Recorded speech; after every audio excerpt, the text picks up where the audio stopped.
The leather reins snapped with a sharp crack that echoed across the Colorado mountains as the stagecoach lurched violently to the left. Clara Bennett pressed herself against the worn wooden seat, her traveling bag clutching tight to her chest as the driver shouted warnings to his spooked horses. Through the dust-covered window, she caught glimpses of charred timber and crumbling stone walls that marked what remained of Willowbrook's main street. The town looked nothing like the prosperous mining settlement described in Mayor Sinclair's carefully worded correspondence. Before we jump back in, tell us where you're tuning in from. And if this story touches you, make sure you're subscribed, because tomorrow I've saved something extra special for you. Her fingers traced the letter tucked inside her coat pocket, the paper now soft from countless readings over the past 2 months. The words promised a fresh start in a thriving community where her teaching skills would be valued and where loneliness would finally end. What the letter hadn't mentioned was her secret shame, the stuttering speech that had driven away every potential suitor back in Philadelphia, leaving her at 26 with no prospects except answering advertisements from frontier towns, desperate for educated women. The stagecoach hit another deep rut, sending Clara's carefully arranged belongings tumbling across the cramped interior. Her heart hammered against her ribs as she watched the driver struggle to control the frightened animals. The horses had been skittish since entering the mountain pass, their ears constantly flicking at sounds only they could hear. Now their panic was complete as they bolted toward what appeared to be the skeleton of a stone building in the center of town. The crash came with a grinding roar of splintering wood and screaming metal. Clara felt herself thrown forward as the stagecoach wheel caught in a massive pothole just yards from the ruined jail building. The vehicle tilted impossibly far before overturning completely, sending trunks and bags exploding through the air like deadly projectiles. Her head struck something hard, and the world dissolved into spinning darkness punctuated by the terrified whinnying of injured horses. When consciousness returned, Clara found herself lying in a tangle of torn fabric and scattered belongings, her left ankle throbbing with each heartbeat. Above her, the Colorado sky stretched endlessly blue, framed by the jagged remains of what had once been the town jail's roof. The irony wasn't lost on her that she had traveled 1,000 miles seeking freedom from her past, only to find herself trapped in the ruins of someone else's failed dreams. The stagecoach lay on its side 20 feet away, one wheel still spinning lazily in the mountain air. Her driver sat nearby holding a bloody rag to his forehead while talking in soothing tones to the horses. One animal stood trembling but apparently unharmed, while the other lay motionless in the traces. Clara tried to stand and immediately gasped as pain shot through her ankle like lightning. The sound of running footsteps reached her before she saw their source. A tall man in a dusty brown vest and worn leather boots appeared around the corner of the general store, moving with the purposeful stride of someone accustomed to emergencies. Behind him came an older woman in a practical gray dress, her silver hair pulled back in a no-nonsense bun. Neither seemed surprised by the destruction, as if overturned stagecoaches were a regular occurrence in Willowbrook. Clara attempted to call out for help, but the familiar tightness seized her throat as it always did in moments of stress. The words tangled themselves into an incomprehensible jumble of stammered syllables that died before reaching her lips. She closed her eyes in frustration, feeling the familiar burn of shame that had followed her since childhood. Even here, hundreds of miles from everyone who knew her secret, the curse of her broken speech would mark her as different, as damaged. The man reached her first, dropping to one knee beside the pile of debris that surrounded her. His face was lean and weathered by mountain sun, with intelligent brown eyes that took in her situation without judgment. A tin star pinned to his vest caught the afternoon light, though it looked freshly polished rather than worn with authority. "Easy now, miss," he said, his voice carrying the gentle authority of someone used to calming frightened animals and panicked people. "Don't try to move just yet. Let me check for broken bones before we get you on your feet." Clara nodded, not trusting her voice to cooperate even for a simple response. The deputy's hands were surprisingly gentle as he examined her injured ankle, his touch professional and respectful. She found herself studying his face, noting the way concern creased his brow and how he seemed genuinely invested in her welfare, rather than simply performing his duty. "Doesn't appear broken," he announced after a thorough examination. "Badly sprained, though. You'll be off that foot for a few days at least." He looked up at her face for the first time, and something in his expression shifted. "I'm Deputy Sheriff James Hayes, though most folks just call me Jim. This is Mrs. Dorothy Miller. She runs the boarding house." The older woman had been gathering Clara's scattered belongings with efficient movements, salvaging what she could from the wreckage. Several dresses were torn beyond repair, and Clara's precious books lay scattered across the ground with their spines cracked and pages fluttering in the mountain breeze. Everything she owned that hadn't been sold to finance this journey was now spread across the main street of a town that looked more like a disaster site than a community. Welcome to Willowbrook," Clara finally managed, the irony of her situation forcing the words past her speech impediment. The stutter was worse when she was nervous or hurt, turning even simple sentences into torture. She saw Jim's eyes register her difficulty. Though his expression remained kind rather than pitying, Mrs. Miller approached with an armful of salvaged clothing and a sympathetic smile. "Don't you worry about the welcome, dear. Willowbrook's had better days, that's certain. But we'll get you sorted out." She glanced meaningfully at Jim. "Help me get her to the boarding house. That ankle needs proper tending, and she needs hot food and rest." As Jim carefully lifted Clara from the debris, she caught sight of a figure watching from the porch of what appeared to be the town hall. The man was well dressed in a way that seemed out of place among the rough frontier buildings, his dark suit and polished shoes speaking of wealth and authority. Even from a distance, she could feel his disapproval like a physical weight. "Who is that, man?" Clara asked as Jim carried her past the ruined jail. Jim's jaw tightened slightly. "That's Mayor Robert Sinclair. He's the one who's been corresponding with ladies back east, trying to bring teachers and nurses to Willowbrook." His tone suggested there was more to the story, but he didn't elaborate.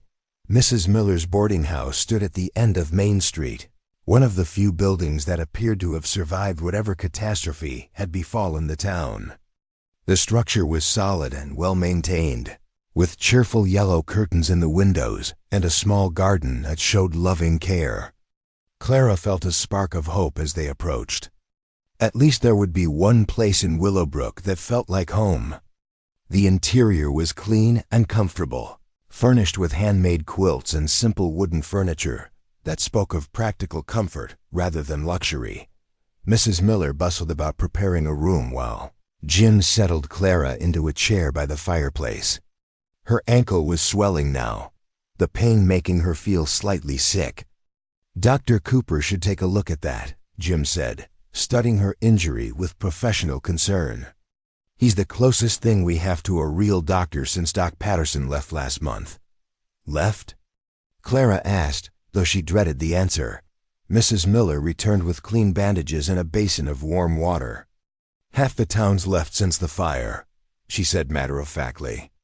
"Can't say I blame them. Willowbrook's seen better days." The fire explained the ruined buildings and the general air of abandonment that hung over the settlement. Clara's heart sank as she realized the thriving community described in Mayor Sinclair's letters existed only in his imagination, or perhaps only in his hopes. She had traveled 1,000 miles and spent her last savings to reach a town that was dying. Jim seemed to read her thoughts. Preparing and narrating this story took us a lot of time, so if you are enjoying it, subscribe to our channel. It means a lot to us. Now back to the story. "It's not as bad as it looks," he said, though his tone lacked conviction. "The mine's still producing, and there are good people here who aren't ready to give up." A knock at the door interrupted their conversation. Mrs. Miller opened it to reveal Mayor Sinclair himself, his expression stern and unwelcoming. He was a man of medium height with graying hair and the soft appearance of someone unaccustomed to physical labor. His eyes swept over Clara with obvious disappointment. "Miss Bennett, I presume?" His voice carried the cultivated accent of an educated Easterner. "I trust you weren't seriously injured in the accident." Clara struggled to her feet, determined to make a proper introduction despite her throbbing ankle. "Mayor Sinclair, I presume. Thank you for your concern about my welfare." The mayor's expression hardened as her stutter became apparent. His gaze shifted to Jim with obvious irritation. "Deputy Hayes, surely you have more pressing duties than playing nursemaid to travelers?" Jim's stance shifted subtly, his shoulders squaring in a way that suggested he didn't appreciate the mayor's tone. "Helping injured folks is part of the job, Mayor. Always has been." "Indeed." Sinclair's attention returned to Clara, and she felt scrutinized like a horse being evaluated for purchase. "Miss Bennett, I'm afraid there's been a misunderstanding. The teaching position I described in my correspondence requires someone who can communicate clearly with children. Your evident speech difficulties would make such a role impossible." The words hit Clara like physical blows. She had traveled across the continent hoping to escape exactly this kind of judgment, only to face it within hours of arriving. The familiar shame burned in her chest, but underneath it, a spark of anger began to grow. She had excellent references from the Philadelphia school where she'd taught for 5 years, references that spoke to her ability to connect with children despite her stutter. Mrs. Miller stepped forward, her gray eyes flashing with indignation. "Robert Sinclair, that's quite enough. This young woman has just been in a terrible accident, and you're standing in my parlor insulting her. She needs rest and medical attention, not your harsh judgments." The mayor's face flushed at the rebuke. "Dorothy, you don't understand the situation. I have responsibilities to this community. We need someone who can be an example to our children, someone who reflects the quality and dignity we're trying to maintain." "Dignity?" Jim's voice carried an edge Clara hadn't heard before. "What's dignified about kicking someone when they're down? Miss Bennett came here in good faith based on your invitation." Mayor Sinclair's eyes narrowed. "Deputy Hayes, I'd remind you that your position here is temporary. Sheriff Ward is expected to recover fully from his injury, and when he does, your services will no longer be required." The threat was subtle but unmistakable. Clara felt the tension in the room ratchet higher. Her presence was already causing trouble for the people who had shown her kindness, and she couldn't bear the thought of making their lives more difficult. She had spent her entire adult life being careful not to burden others with her problems. Perhaps it would be best if I returned to Denver on the next stage," she said quietly, hating how the words revealed her defeat. "I don't wish to cause trouble." Mrs. Miller's hand settled gently on her shoulder. "Nonsense, dear. You're injured and far from home. You'll stay here until you're healed, at the very least." Mayor Sinclair's expression suggested he disagreed, but before he could voice his objections, the door opened again. This time it was Dr. Cooper, a middle-aged man with kind eyes and capable hands. He took in the scene with the practiced assessment of someone accustomed to reading tension. "I heard about the accident," he said, setting down his medical bag. "How's the patient?" The mayor straightened his jacket with sharp, irritated movements.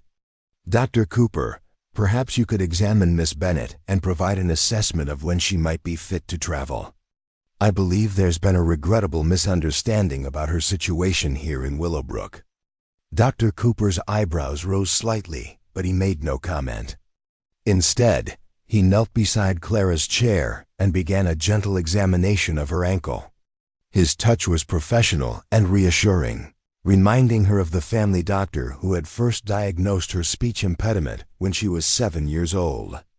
"Definitely sprained," he announced after a thorough assessment. "You'll need to keep weight off this foot for at least a week, possibly longer. Rest and elevation are essential." He looked up at Mayor Sinclair with mild challenge in his eyes. Miss Bennett won't be traveling anywhere for some time." The mayor's jaw tightened with frustration. "Very well. But I trust arrangements can be made for her return fare once she's recovered." He turned toward the door, then paused. "Miss Bennett, I do apologize that circumstances haven't worked out as planned. Perhaps in the future you might consider seeking positions more suited to your particular limitations." The words were like salt in an open wound. Clara felt tears threaten, but she refused to let them fall in front of this cruel man. She had endured worse humiliations and survived them. She would survive this too. After the mayor left, an uncomfortable silence settled over the room. Dr. Cooper finished wrapping Clara's ankle with professional efficiency, but she could feel the sympathy radiating from both him and Mrs. Miller. Jim stood by the window, his hands clenched into fists at his sides. "Don't mind Robert," Mrs. Miller said finally. "He's been under tremendous pressure since the fire. Half the town council wants to sell out to the railroad company, and the other half wants to rebuild. It's made him bitter and quick to judge." Clara nodded, though she wasn't sure the mayor's cruelty could be entirely excused by stress. "What had happened here? The fire, I mean." Dr. Cooper glanced at Jim, who turned away from the window with a heavy sigh. "Started in the jail," he said quietly. "Lightning strike during a summer storm. Spread to nearly half the buildings on Main Street before we could contain it. Sheriff Ward was badly burned trying to save the records and prisoners. That's why I'm wearing this badge instead of him." The pieces began falling into place for Clara. Jim wasn't a career lawman, but someone thrust into responsibility by circumstance. The ruined jail wasn't just a symbol of the town's struggles, but a reminder of heroism and sacrifice. Mayor Sinclair's desperation to present Willowbrook as thriving made sense in this context, even if it didn't excuse his treatment of her. "The T-Town is rebuilding?" she asked, genuinely curious despite her own difficulties. Mrs. Miller's face brightened slightly. "Those of us who are staying, yes. It's slow work, but we're determined. Frank Murphy's got the blacksmith shop running again, and Alice Porter reopened the general store last month. Pastor Wright's been holding services in the school building since the church bell tower was damaged." There was pride in her voice, the stubborn pride of people who refuse to be beaten by circumstances. Clara found herself admiring these survivors who had chosen to rebuild rather than abandon their home. It reminded her of her own determination to keep teaching despite the challenges her stutter presented. Dr. Cooper packed his medical supplies with methodical care. "Miss Bennett, you'll need to change those bandages daily and keep the ankle elevated as much as possible. Mrs. Miller can help with that." He hesitated, then added, "For what it's worth, I think Robert was wrong about your speech difficulties. Some of my best teachers back in Kansas had various challenges. What matters is the heart, not perfect diction." The kindness in his words nearly undid Clara's composure. She had grown so accustomed to being judged by her speech impediment that simple acceptance felt like a gift beyond price. Jim cleared his throat awkwardly. "I should get back to my rounds, but I'll check in tomorrow to see how you're doing." He paused at the door, his brown eyes meeting Clara's with unexpected intensity. "For what it's worth, Miss Bennett, I think Willowbrook could use someone like you. Don't let one man's narrow thinking make you believe otherwise." After both men left, Mrs. Miller bustled about preparing dinner while Clara sat by the fireplace contemplating her situation. Her ankle throbbed with each heartbeat, her belongings were scattered and damaged, and the position she had traveled so far to fill was no longer available. By any reasonable measure, her situation was desperate. Yet something about Willowbrook intrigued her despite its apparent decay. The people she had met, with the notable exception of Mayor Sinclair, possessed a quiet strength that spoke to her own hidden reserves of determination. They were rebuilding their community from ashes, refusing to surrender to circumstances that would have defeated weaker souls.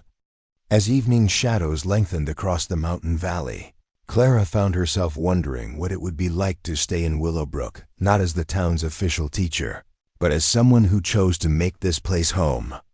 The thought should have terrified her, but instead it sparked a curious sense of possibility she hadn't felt in years. The scent of Mrs. Miller's cooking filled the boarding house as the older woman prepared a simple but hearty meal. Through the windows, Clara could see lights beginning to flicker on in the surviving buildings, small beacons of hope against the gathering darkness.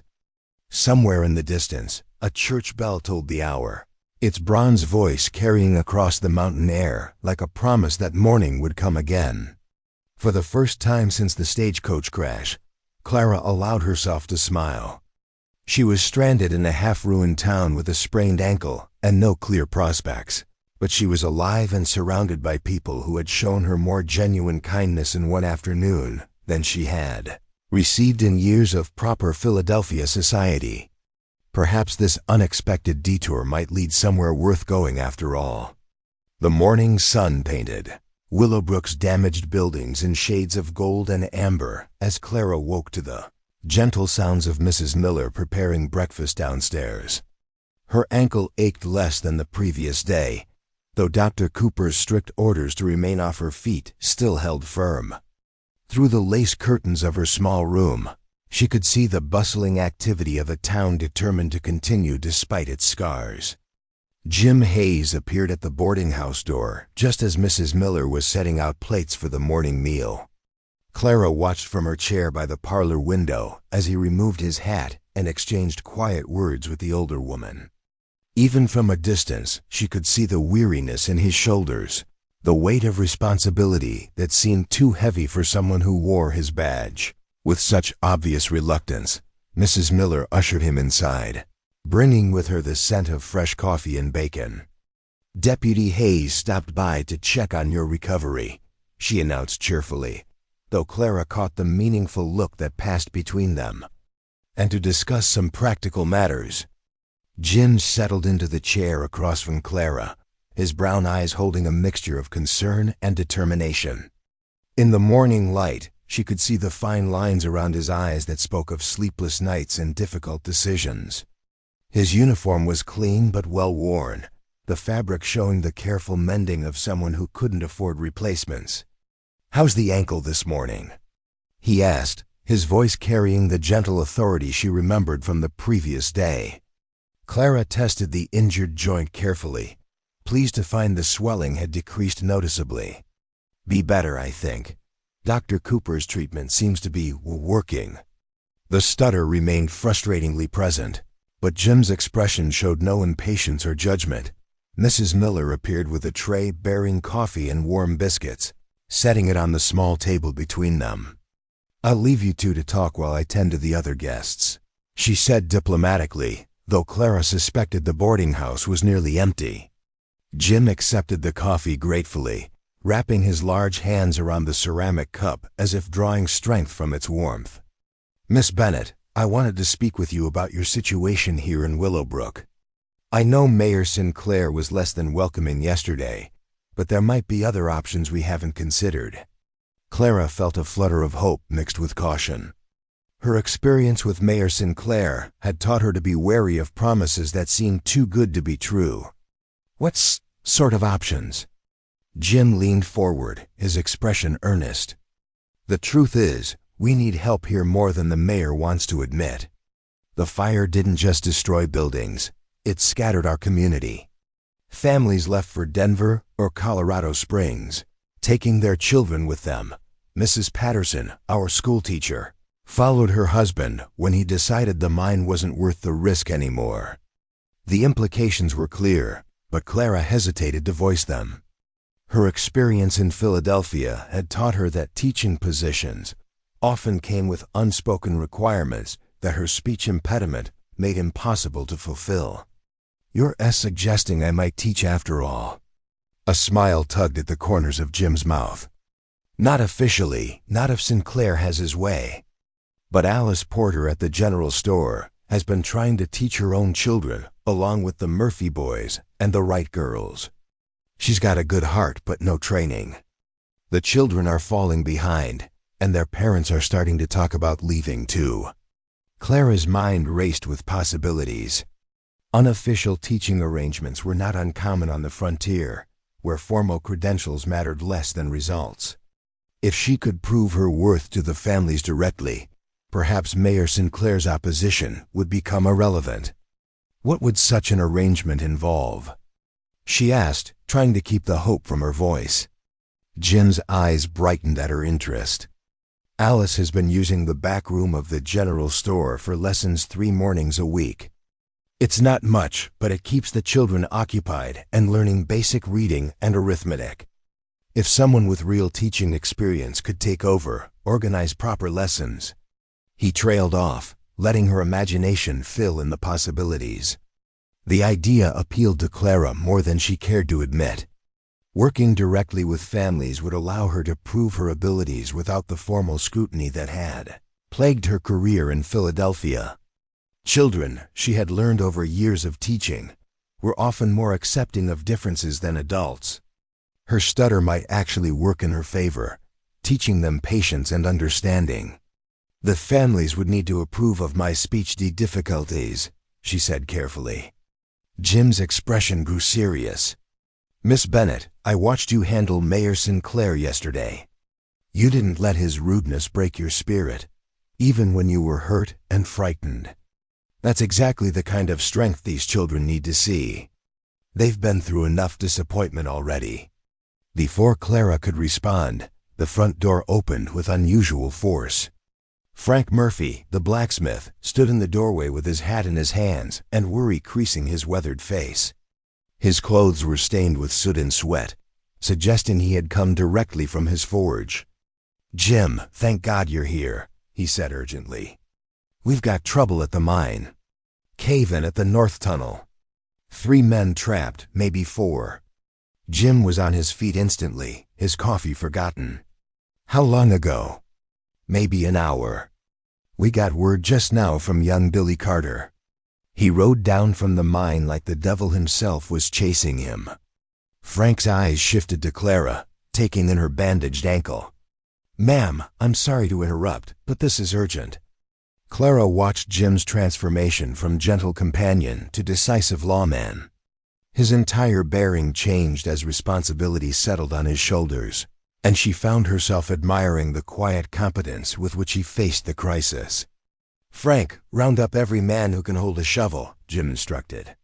"Send someone to fetch Dr. Cooper and tell him to prepare for injured miners.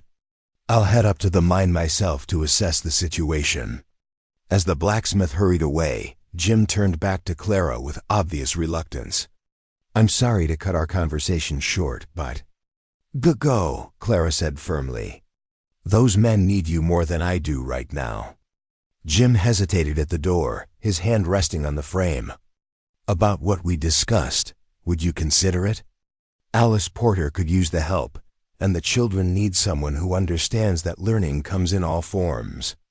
Clara nodded, though her throat felt tight with emotion. "I'll think about it seriously." After Jim left, the boarding house seemed unnaturally quiet. Mrs. Miller returned from the kitchen with obvious concern creasing her features. "Mine accidents," she said simply. "They're every family's nightmare in a town like this."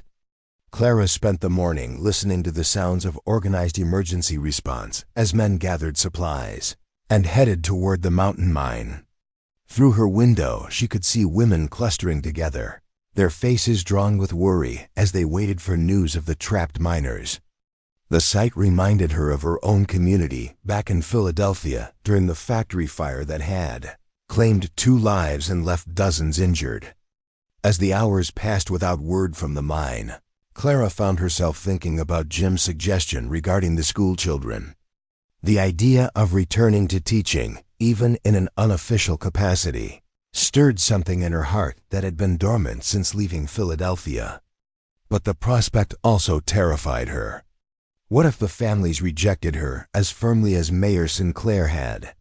Mrs. Miller appeared with lunch and an update from town. "Alice Porter stopped by earlier," she said, setting down a plate of soup and bread. She heard about your teaching background and wanted to know if you might be willing to meet with her this afternoon. Clara's heart skipped. Meet with her about what? The older woman's eyes twinkled with something approaching mischief. Well, it seems word has spread about your qualifications, despite the mayor's efforts to discourage it.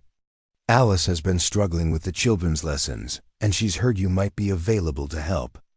The speed with which news traveled in a small town never failed to amaze Clara. Did she say anything about my speech? The difficulties? Mrs. Miller sat down across from her with a gentle smile. She said her youngest boy has trouble with his words too, and maybe someone who understands that kind of challenge would be exactly what these children need. The simple acceptance in those words nearly brought tears to Clara's eyes. After years of having her stutter treated as a professional liability, the idea that it might actually be an asset felt revolutionary. Alice Porter arrived at the boarding house just after 2 o'clock, her practical dress and capable demeanor marking her as a woman accustomed to handling multiple responsibilities.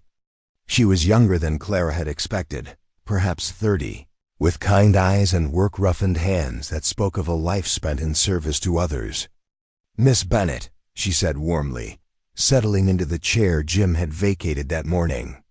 "I hope you don't mind my calling on you directly, but I've heard wonderful things about your teaching experience."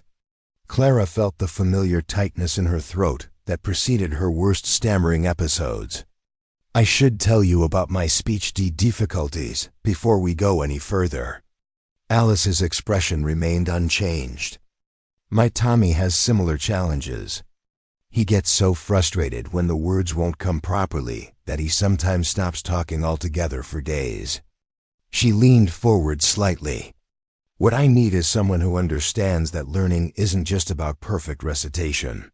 Someone who can help these children find their own voices, even if those voices aren't always smooth." The woman's honesty and insight impressed Clara. Here was someone who understood that teaching involved far more than delivering information. True education meant helping children discover their own capabilities and build confidence despite their limitations. "Tell me about the children," Clara said, her stutter easing slightly as her professional interest engaged. Alice's face brightened as she described her makeshift school. 8 children ranging in age from 6 to 12. All eager to learn but struggling with the irregular lessons she was able to provide between her duties at the general store. The Murphy boys were quick with numbers but struggled with reading. The Wright girls excelled at writing but needed help with arithmetic. Her own children fell somewhere in between, hungry for knowledge but lacking the structured approach that formal education provided. "The back room of the store isn't much," Alice admitted. "But it's got good light and enough space for desks we built from shipping crates. The children bring their own slates and whatever books their families can spare." Clara found herself mentally organizing lesson plans as Alice spoke. The multi-age classroom would require careful planning, but she had experience with similar situations in Philadelphia's overcrowded schools. The key would be creating activities that challenge the older children while supporting the younger ones. "Would the families be willing to meet with me?" Clara asked. "I'd want their approval before taking on such a responsibility." Alice's smile suggested she had hoped for exactly this response.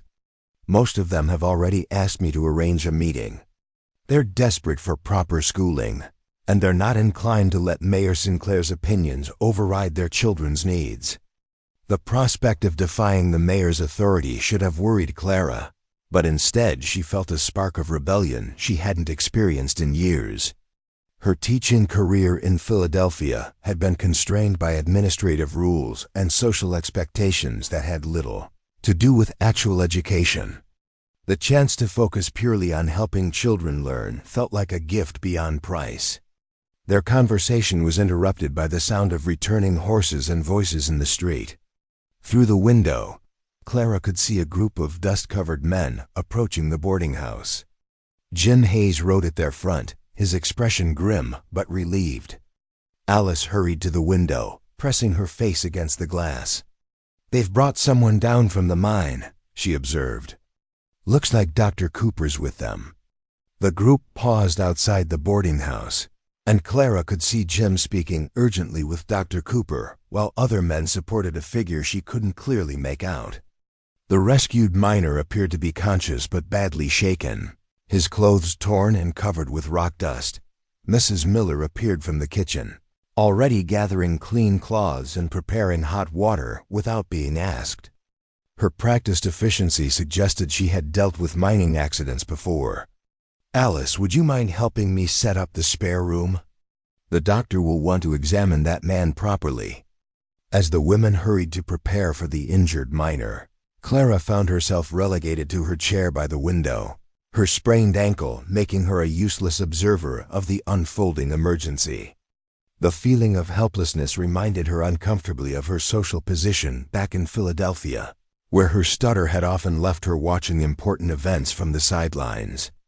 Jim entered the boarding house supporting a young man Clara recognized as one of the miners she had seen around town. The man's face was pale beneath a coating of dust and grime, and his hands shook with exhaustion or shock. Dr. Cooper followed closely behind, his medical bag already open and ready. "Is he seriously injured?" Clara asked as they passed her chair. Jim paused long enough to offer a weary smile. "Bruised and scared, but alive. We managed to dig them all out before the tunnel collapsed completely."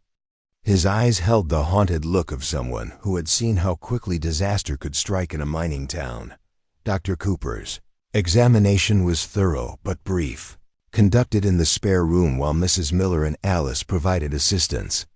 Clara listened to the murmured conversations from her position in the parlor, picking up fragments about fallen timber and blocked passages. The rescued miners had been trapped for nearly 6 hours, surviving on hope and the determination of their fellow workers to reach them. When the immediate medical crisis had passed, Jim returned to the parlor while Dr. Cooper continued his examination. His uniform was filthy with rock dust and mud, and exhaustion lined his face, but his relief was evident. "All 4 men safe?" Clara asked. Jim nodded, settling heavily into his usual chair. "Cold and frightened, but no serious injuries. We were lucky the main support beams held." He ran a dirty hand through his hair. "This is the 3rd incident at that mine in 6 months. The owners keep pushing for increased production without proper safety measures." The frustration in his voice spoke to deeper issues than simple workplace accidents. Clara sensed a man struggling with responsibilities that extended far beyond his official duties as temporary deputy sheriff. "The mine owners, do they live in Willowbrook?" she asked. A bitter laugh escaped Jim's throat. "Denver investors who've never set foot underground in their lives. They send orders through Mayor Sinclair about quotas and deadlines, but they don't care about the men who risk their necks to meet those demands." The connection between Mayor Sinclair and the mine owners explained much about the political dynamics Clara had witnessed. The mayor's desperation to present Willowbrook as a thriving community likely stemmed from pressure to maintain profitable mining operations, regardless of the human cost. Alice reappeared from the spare room, her practical dress now stained with dust and water from helping tend the injured miner. "Dr. Cooper says Tommy Miller will be fine once he's had some rest and a proper meal," she reported. Mrs. Miller's already started cooking enough soup to feed half the rescue party. Jim's expression softened with genuine gratitude. That woman's been a blessing to this town since the day she arrived. I don't know what we'd do without her steady hand during emergencies. Clara found herself studying Jim's face as he spoke about Mrs. Miller. There was deep respect in his voice, but also something approaching reverence. She suspected the boarding house had become an unofficial community center precisely because its owner possessed the practical wisdom and generous spirit that held fragmented communities together. "Deputy Hayes," Alice said formally, "I was just discussing with Miss Bennett the possibility of her helping with the children's education. Would you have any objections to such an arrangement?" Jim's tired face brightened considerably. "None whatsoever. In fact, I think it's exactly what this town needs." He looked directly at Clara. "Especially if it gives our children a chance to learn from someone who understands that real strength. Comes from overcoming challenges, not avoiding them." The endorsement from the town's acting lawman carried significant weight, Clara realized. If Jim Hayes supported her involvement with the children, it would be much harder for Mayor Sinclair to interfere with any arrangements the families might make. Alice gathered her shawl and prepared to leave. "Miss Bennett, would you be willing to meet with the parents tomorrow evening? I could arrange for them to gather at the store after closing time." Clara's heart raced with a mixture of excitement and terror. Tomorrow evening would mark her first real test as a teacher in Willowbrook, and the outcome would determine whether she had found a new home or merely a temporary refuge. "Yes," she said, her voice stronger than she felt. "I'd be honored to meet with them." After Alice departed, Jim remained in his chair despite the obvious exhaustion that weighed on his shoulders. The afternoon light slanted through the parlor windows, illuminating the dust that still clung to his clothes and the lines of worry that seemed permanently etched around his eyes. "You don't have to stay on my account," Clara said gently. "You must be exhausted after the rescue." Jim's brown eyes met hers with unexpected intensity. "Miss Bennett, can I ask you something personal?" Clara nodded, though her throat tightened with familiar anxiety. "Back in Philadelphia, when you taught school, did the children mind your stutter?" The question surprised her with its directness. Most people danced around her speech impediment, treating it like a shameful secret that polite society shouldn't acknowledge. "Not the way adults did," she answered honestly. "Children are more accepting of differences. They judged me by whether I was fair and kind, not by how smoothly I spoke." Jim nodded thoughtfully. "That's what I hoped you'd say. These children have been through enough disappointment and loss. They need someone who understands that perfection isn't what matters most." There was something in his tone that suggested he spoke from personal experience.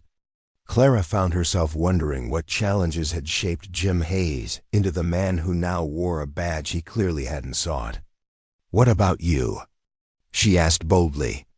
"Did you always want to be a lawman?" A rueful smile crossed Jim's features. "Never planned on it.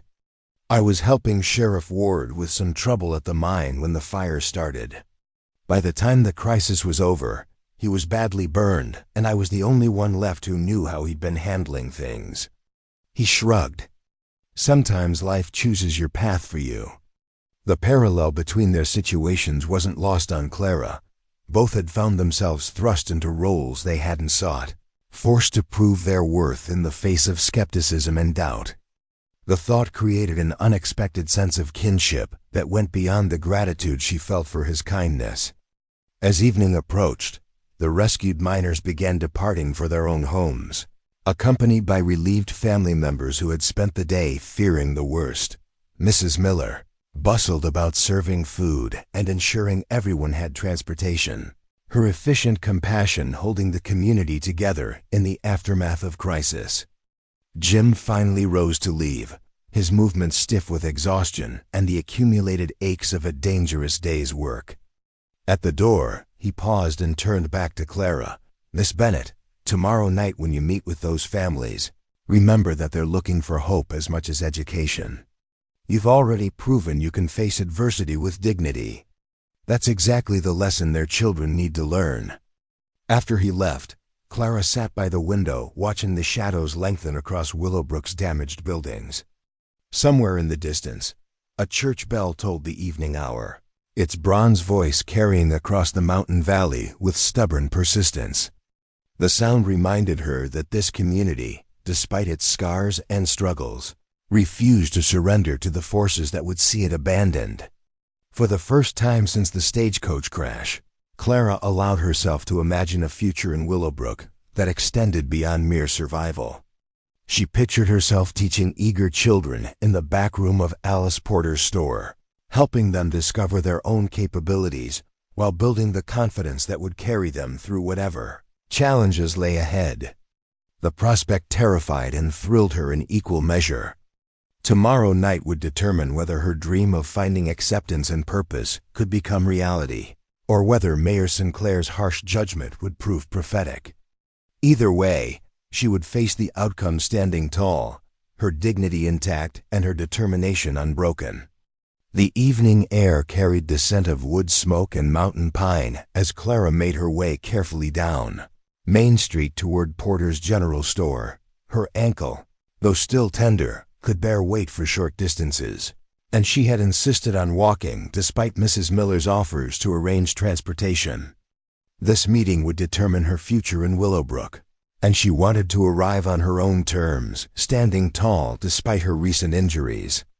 The general store occupied one of the larger buildings that had survived the fire, its weathered clapboard siding and hand-painted sign speaking to years of faithful service to the community. Warm light spilled from the windows, and Clara could see figures moving inside as Alice Porter prepared for the gathering. Her heart hammered against her ribs as she approached the door, knowing that the next hour would either secure her place in Willowbrook or confirm her worst fears about rejection. Alice opened the door before Clara could knock, her face bright with nervous excitement. "Miss Bennett, I'm so glad you decided to come. Everyone's eager to meet you properly." She gestured toward the back of the store where several adults had gathered around a collection of wooden crates that served as makeshift seating. Clara recognized some faces from her brief time in town. Frank Murphy, the blacksmith, sat beside a woman who could only be his wife, their weathered hands folded in their laps as they waited patiently. Dr. Cooper occupied a corner position, his medical bag set carefully aside as he engaged in quiet conversation with a couple Clara didn't recognize. Pastor Wright, a thin man with kind eyes and prematurely gray hair, nodded respectfully as she entered. The Wright family sat together near the center of the group, their 3 daughters arranged in order of height like stair steps. Clara noticed how the youngest girl watched her with open curiosity, apparently untroubled by the prospect of a teacher who might speak differently than expected. Children, she reflected, often possessed wisdom that adults lost somewhere along the path to maturity. Alice cleared her throat to gain everyone's attention. "Friends, this is Miss Clara Bennett, the teacher I told you about. She's agreed to meet with us tonight to discuss the possibility of taking over the children's education." A murmur of polite greetings filled the room as Clara moved carefully to the chair Alice had prepared for her. The faces watching her showed varying degrees of hope, skepticism, and desperate need. These were parents who had watched their community crumble around them while fighting to maintain some semblance of normal life for their children. Frank Murphy spoke first, his voice carrying the direct honesty of a man accustomed to dealing with tangible problems. "Miss Bennett, Alice tells us you've got proper teaching credentials from back east. That true?" Clara nodded, grateful that his question allowed her to begin with facts rather than apologies. "5 years at the Chestnut Street School in Philadelphia. I taught CHA children ranging from 6 to 14 years old." Mrs. Murphy leaned forward with interest. "Mixed ages, then. That's what we're dealing with here. Our boys are 8 and 10, but they're at different levels with their reading." The practical concern in her voice told Clara these parents understood the challenges of multi-age education. Unlike the formal school systems back east, frontier communities often had to make creative arrangements to ensure their children received any education at all. Dr. Cooper raised a question that Clara had been dreading. "Miss Bennett, forgive my directness, but we've heard about your speech difficulties. How do you manage classroom instruction given that challenge?" The room fell silent as everyone waited for her response. Clara felt the familiar tightness in her throat that preceded her worst stammering episodes, but she forced herself to meet Dr. Cooper's eyes directly.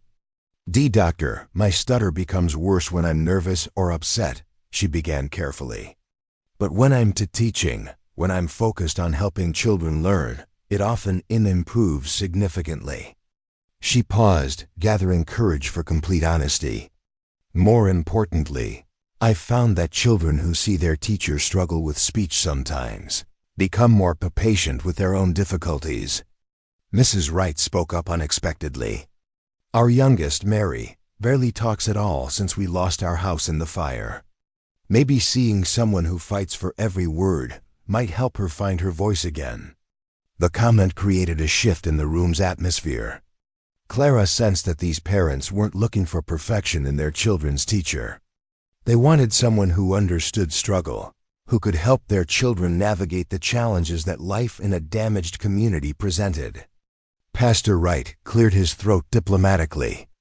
Miss Bennett, we should be honest about our situation here. This wouldn't be an official teaching position. We can't offer the salary or benefits you might expect from a formal school district. Clara had anticipated this concern.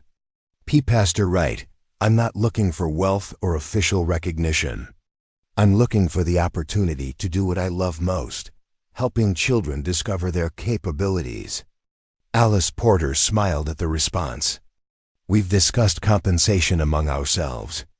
It wouldn't be much, but each family could contribute what they're able. Some might pay in cash, others in goods or services. Mrs. Murphy makes the finest bread in 3 counties, and Frank could handle any repairs your lodging might need. The idea of being paid in community currency rather than formal wages appealed to Clara more than she had expected. Such arrangements created bonds between teacher and families that went deeper than simple employment contracts. She would become invested in the community's success in ways that purely professional relationships couldn't achieve. Frank Murphy's expression had grown thoughtful during the discussion. Miss Bennett, can I ask you something that might sound harsh?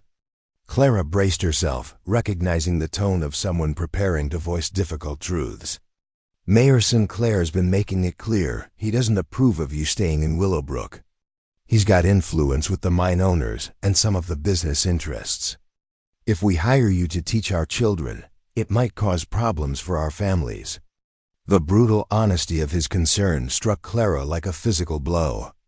She had hoped that her acceptance by individual families might outweigh Mayor Sinclair's opposition, but Frank's warning suggested the political dynamics were more complex than she had realized. Dr. Cooper leaned forward with obvious frustration.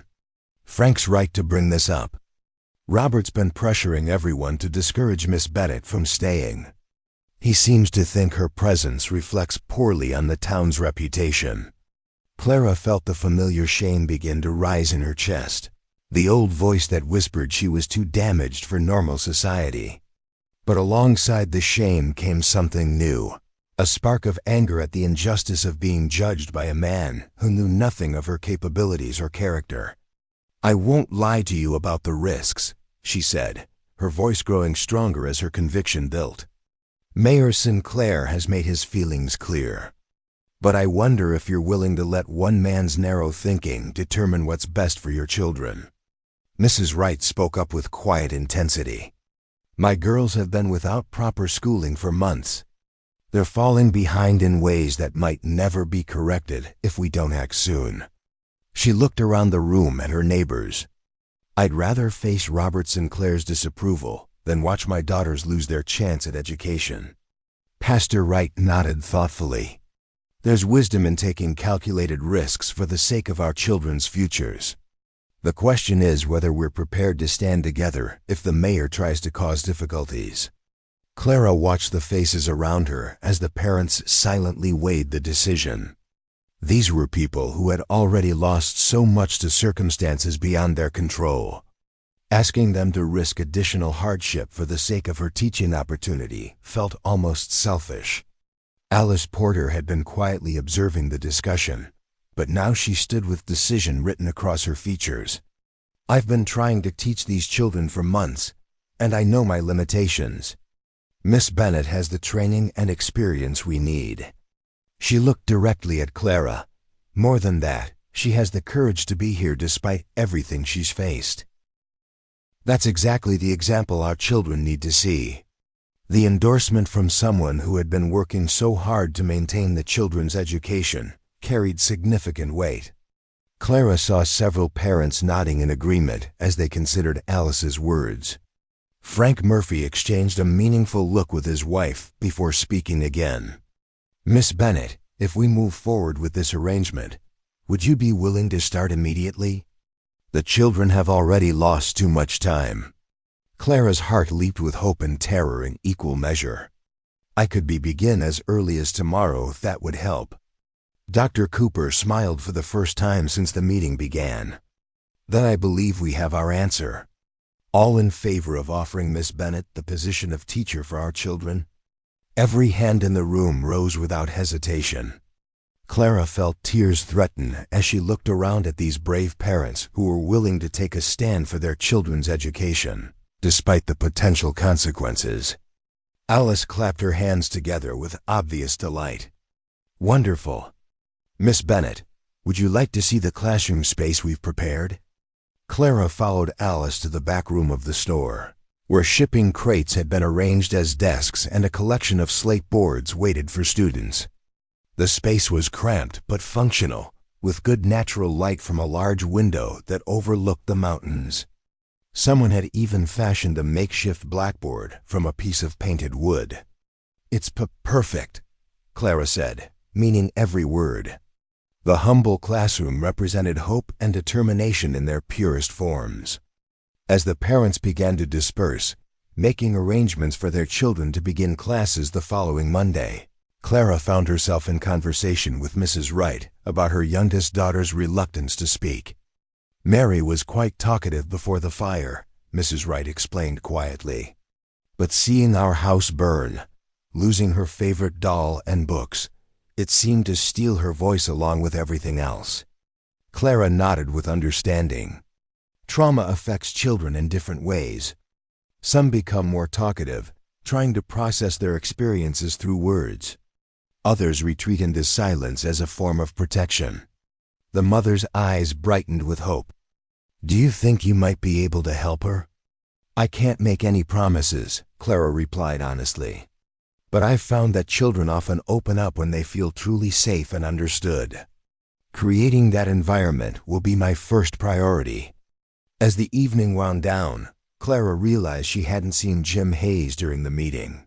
She found herself disappointed by his absence, having hoped for his quiet support during this crucial test of her acceptance in the community. Alice seemed to read her thoughts. Deputy Hayes wanted to be here tonight, but there was some trouble at the mine. Apparently, the owner sent a representative from Denver to investigate yesterday's accident. The news explained Jim's absence, but created new concerns about the political pressures affecting Willowbrook. If the mine owners were questioning safety procedures, it might indicate broader changes that could affect the entire community. Frank Murphy paused at the door as he prepared to leave with his family. Miss Bennett, there's something you should know about tomorrow. Mayor Sinclair's called a town meeting for Sunday afternoon. Word is he wants to discuss the future of Willowbrook. Clara felt a chill of apprehension. Do you think it's related to my being here? Frank's expression was grim. Partly maybe. But there's been talk for weeks about the railroad company making an offer to buy out the whole town. Some folks think Robert's been negotiating behind our backs. The implications hit Clara like a physical blow. If Willowbrook was sold to railroad developers, her teaching position would become irrelevant. The families who had just agreed to trust her with their children's education might find themselves scattered to other communities within weeks. After the parents departed, Alice and Clara remained in the store discussing practical arrangements for the upcoming school week. The older woman's enthusiasm was infectious, but Clara couldn't shake her worry about the larger forces that seemed to threaten their plans.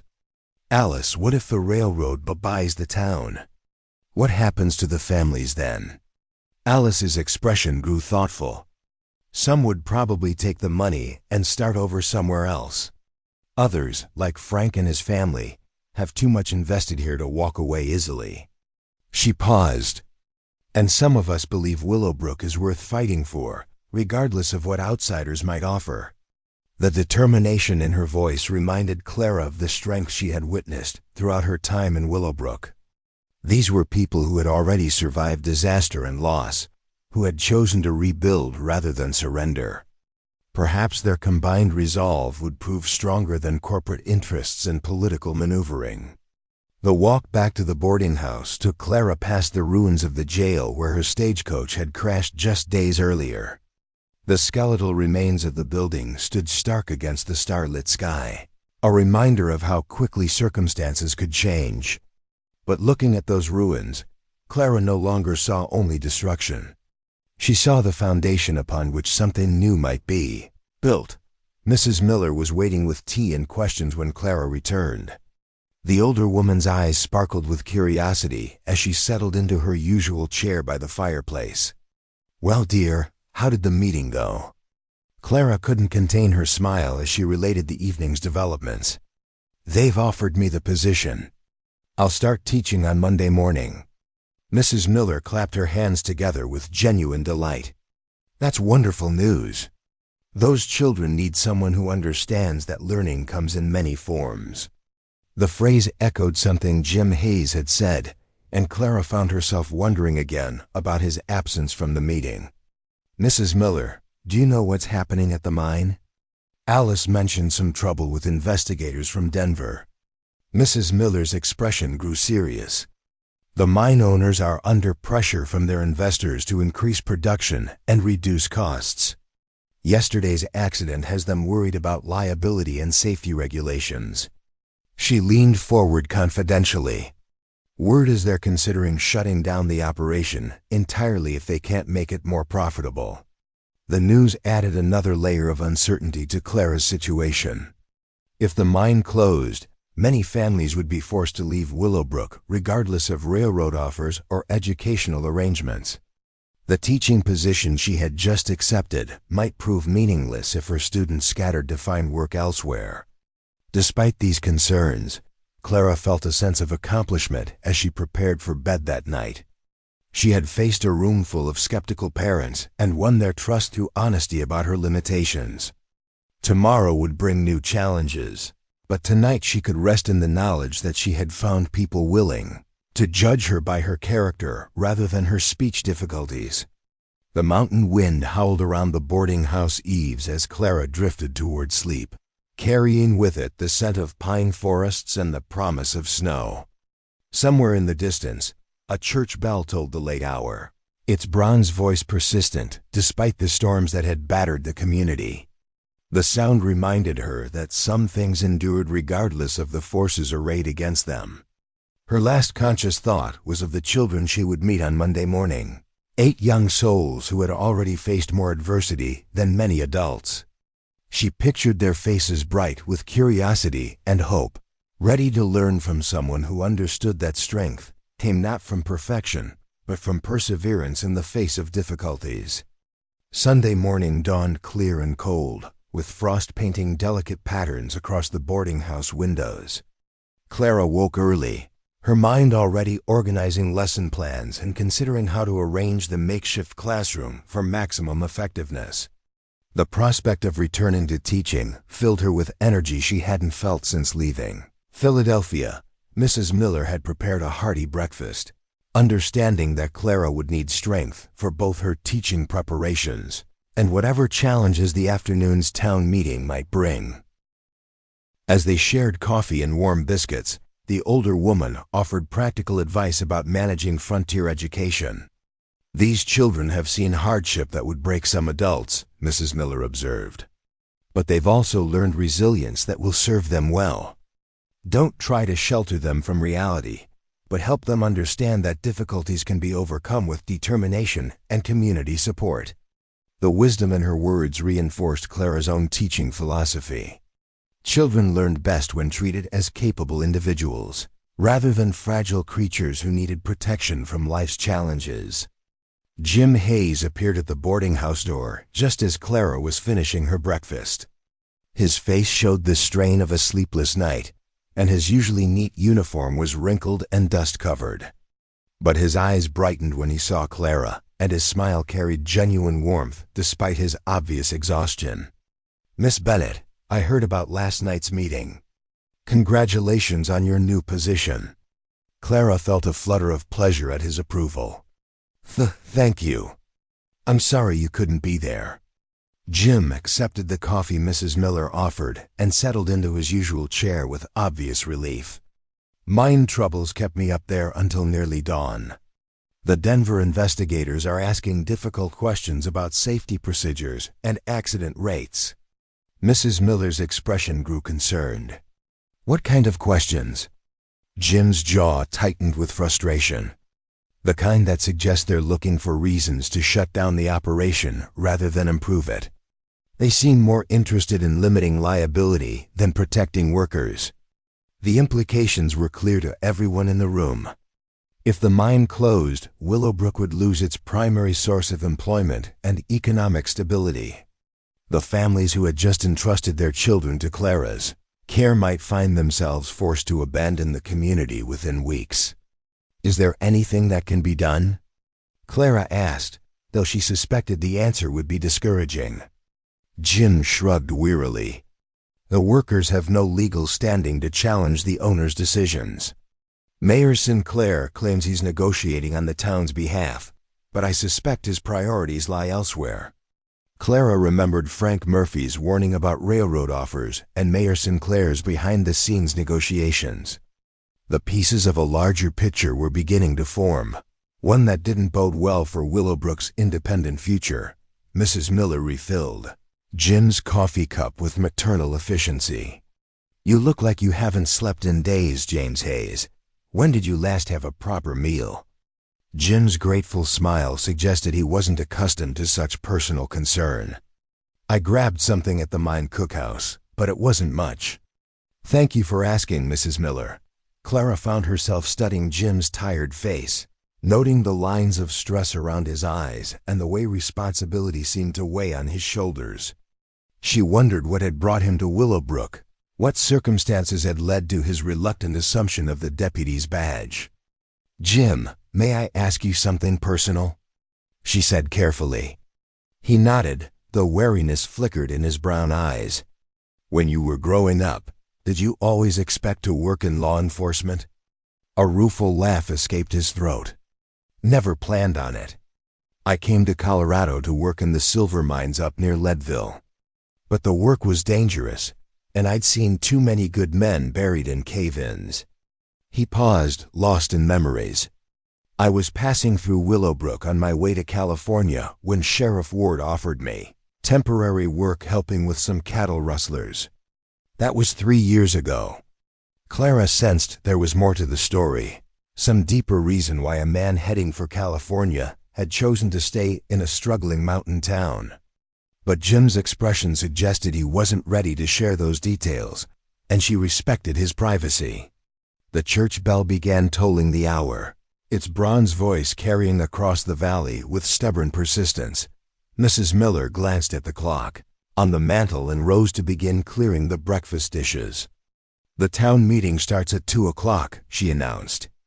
Miss Bennett, you'll want to be there to spike your ankle. Whatever Robert Sinclair has planned, it's going to affect everyone in Willowbrook. Clara felt a chill of apprehension as she contemplated facing Mayor Sinclair in a public forum. Their previous encounters had been difficult enough in private settings. The prospect of defending her position before the entire community seemed daunting, especially given her speech difficulties. Jim seemed to read her concerns. Miss Bennett, you handled those parents beautifully last night. You can handle whatever the mayor throws at you this afternoon. His confidence in her abilities warmed Clara more than she cared to admit. Having Jim Hayes believe in her competence felt like a gift beyond price, especially when her own self-doubt threatened to overwhelm her courage. As the morning progressed toward the dreaded town meeting, Clara found herself caught between hope and fear, anticipation and dread. She had finally found a community willing to accept her despite her differences, but forces beyond her control threatened to scatter that community before she could prove her worth. Standing at the boarding house window, looking out at the mountains that surrounded Willowbrook like protective walls, Clara made a silent promise to herself and to the children who would depend on her. Whatever challenges the afternoon might bring, she would face them with the same dignity and determination that had carried her through the Stagecoach crash and Mayor Sinclair's rejection. The battle for Willowbrook's future was about to begin, and Clara Bennett intended to be part of the fight.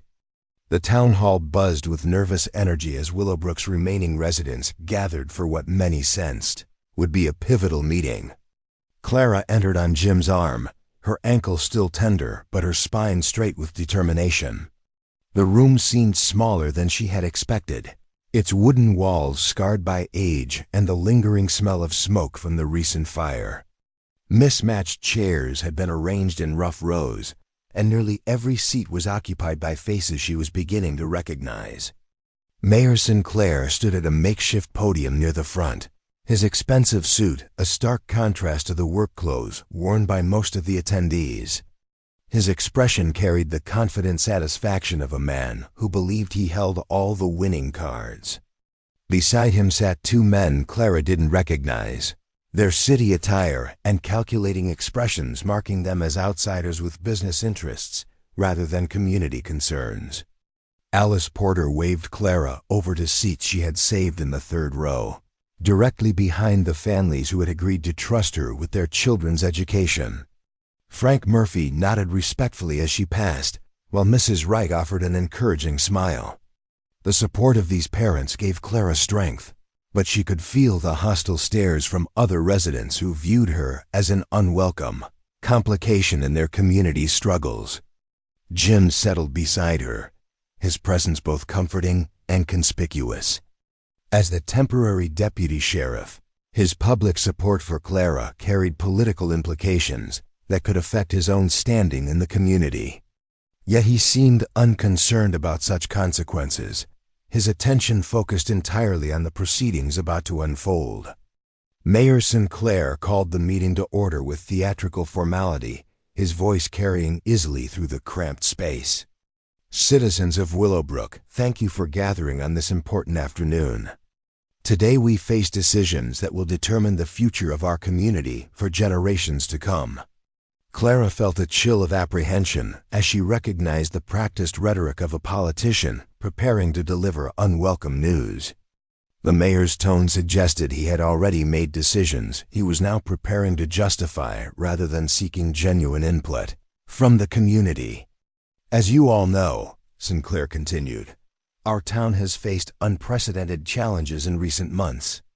The fire destroyed significant portions of our business district. Families have departed for more prosperous locations, and our economic foundation has been severely weakened.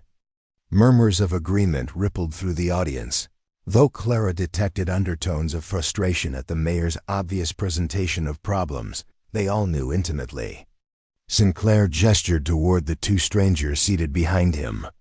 I'm pleased to introduce Mr. Harrison Webb from the Colorado Mountain Railroad Company and Mr. Theodore Blackstone from the Consolidated Mining Corporation. These gentlemen have traveled from Denver to present opportunities that could transform Willowbrook's future.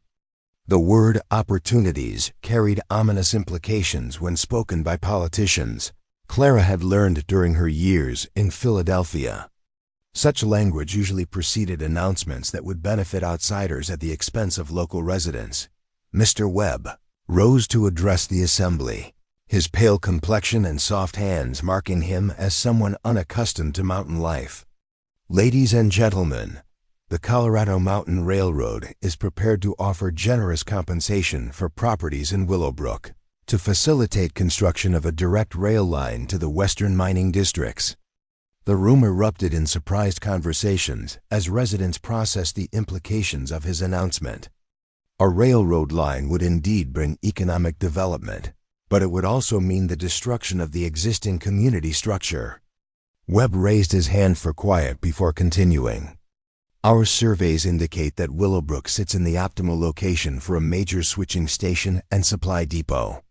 The railroad company is prepared to offer fair market value plus a substantial bonus for all properties, allowing residents to relocate to established communities with better amenities and opportunities. Clara watched the faces around her as Webb spoke, seeing a mixture of hope and suspicion in equal measure. For families struggling to rebuild their lives after the fire, the offer of immediate cash might seem like salvation. But others, like Frank Murphy and Alice Porter, looked skeptical of promises that sounded too generous to be genuine. Mr. Blackstone stood next, his bearing suggesting a man accustomed to getting his way through a combination of wealth and intimidation. Consolidated Mining has conducted extensive geological surveys of the mountain region surrounding Willowbrook. We've identified mineral deposits that could support large-scale extraction operations for decades to come. The mention of large-scale mining operations sent another wave of concerned murmurs through the audience. Everyone present knew the dangers and environmental damage that such operations typically brought to mountain communities. However, Blackstone continued with calculating precision. Such operations require significant infrastructure investment and cannot proceed efficiently with existing residential development in the area. We're prepared to purchase all remaining properties at premium prices to facilitate this development. Clara felt her heart sink as the true nature of the meeting became clear. This wasn't a discussion about Willowbrook's future, but a presentation of fait accompli. The railroad and mining companies had clearly coordinated their efforts, presenting residents with an ultimatum disguised as an opportunity. Mayor Sinclair resumed his position at the podium, his expression radiating satisfaction at having delivered what he obviously considered good news. As you can see, we have two excellent offers that would provide financial security for every family, while allowing our community to contribute to Colorado's continued growth and development. Frank Murphy stood abruptly, his face flushed with anger. Robert, are you telling us you've been negotiating to sell our town without consulting the people who live here? Sinclair's composure faltered slightly at the direct challenge. Frank, I've been working to secure the best possible outcome for everyone involved. These offers represent opportunities we could never achieve on our own. Opportunities for who? Alice Porter demanded, rising to join Frank in confronting the mayor. For the families who've invested everything in rebuilding here, or for the companies that want to strip mine our mountains and turn our home into a railroad yard.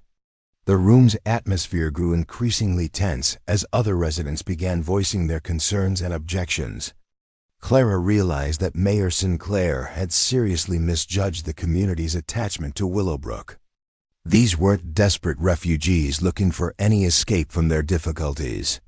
They were people who had chosen to fight for their home despite overwhelming challenges. Dr. Cooper stood with the measured authority of someone respected throughout the community. Mayor Sinclair, what guarantees do we have that these companies will honor their commitments once they've acquired our properties? And what provisions have been made for residents who don't wish to sell? Sinclair exchanged uncomfortable glances with the two businessmen before responding. Doctor, these are legitimate corporations with solid reputations. As for residents who might be reluctant to sell, I'm confident that reasonable negotiations can address any concerns. The carefully neutral language couldn't disguise the underlying threat. Companies with the resources to buy entire towns rarely accepted refusal from individual property owners. Clara had witnessed similar scenarios in Philadelphia, where development corporations used legal pressure and economic coercion to force out holdouts. Jim Hayes rose slowly, his hand resting unconsciously on his badge as he addressed the assembly. Mayor, I'd like to understand the timeline for these proposed acquisitions. When would residents be expected to make decisions about selling their properties? The question carried the weight of official inquiry, reminding everyone present that Jim represented law, enforcement interests in any property transactions. Mr. Webb answered with the smooth confidence of someone accustomed to handling such challenges. The railroad company would need to begin construction within 6 months to meet our scheduling commitments. We'd require property transfers to be completed within 90 days. 90 days. Clara felt the breath catch in her throat as she realized how little time remained for the community she was just beginning to call home. The teaching position she had fought so hard to secure would become meaningless if her students were scattered across Colorado within 3 months. Pastor Wright stood with the quiet dignity that marked his approach to all community matters. Gentlemen, You're asking us to abandon not just our homes but our church, our school, our shared history. What value do you place on such intangible assets? Blackstone's response carried the dismissive tone of someone who measured all value in financial terms. Reverend, sentiment is understandable, but practical considerations must take precedence. These families can establish new churches and schools in communities with better long-term prospects. The casual dismissal of the community's spiritual and educational foundations struck Clara like a physical blow. She thought of the children who had already suffered so much disruption, who desperately needed stability rather than another forced relocation. Mrs. Wright spoke up from her seat near Clara, her voice carrying maternal authority. "Mr. Blackstone, my daughters have finally begun to feel secure again after losing our house in the fire. You're asking me to uproot them once more for the convenience of your mining operations." The personal testimony seemed to affect some audience members, more than the abstract discussions of property values and development plans. Clara saw several parents nodding in agreement as they considered the emotional cost of another major disruption to their children's lives. Mayor Sinclair attempted to regain control of the increasingly hostile meeting. "Friends, I understand these changes seem dramatic, but we must face reality. Willowbrook cannot survive on sentiment alone. These offers provide financial security that we could never achieve through our own efforts." Frank Murphy's voice carried across the room with barely controlled fury. "Robert, you've been mayor for 2 years. In that time, you've done nothing to help us rebuild after the fire, nothing to attract new families or businesses. Now you want to sell us out to the first corporations that make an offer." The accusation sparked a chorus of agreement from residents who had grown frustrated with Sinclair's leadership. Clara began to understand that the current crisis represented more than just external pressure from development companies. The community was also wrestling with internal conflicts about leadership and direction. Alice Porter stepped forward with the practical authority that marked her approach to all community challenges. "Mayor Sinclair, I'd like to propose that we table any decisions about these offers until the community has time to discuss them properly.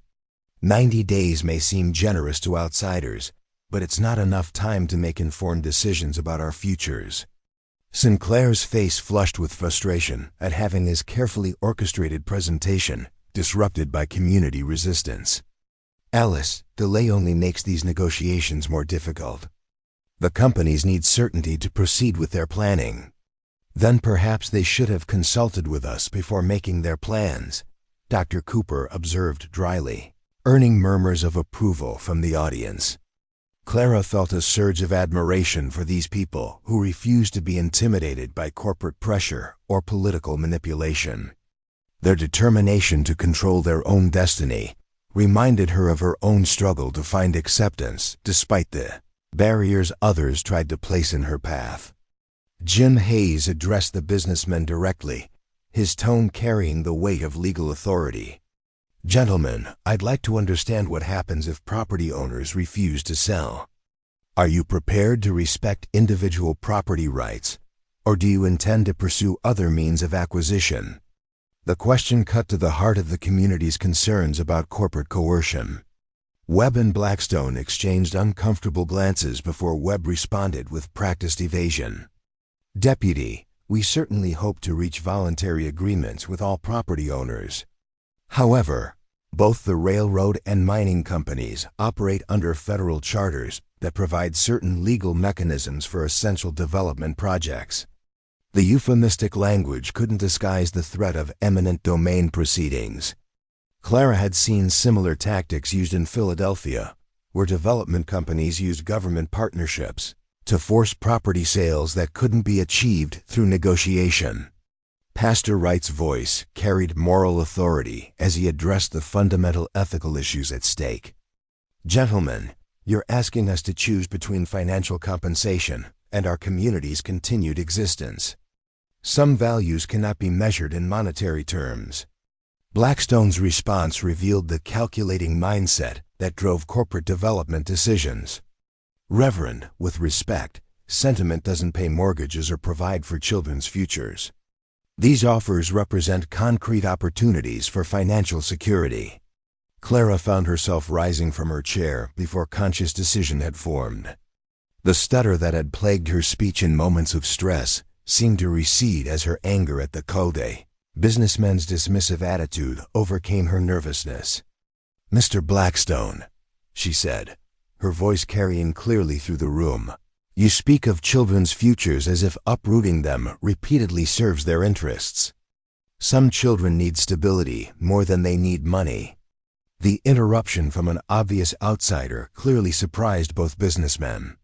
Blackstone studied Clara with the appraising look of someone trying to determine her significance in the community power structure. "Miss, I don't believe we've been introduced," he said with condescending politeness. "Clara Bennett," she replied, straightening to her full height. "I'm the new teacher for Willowbrook's children."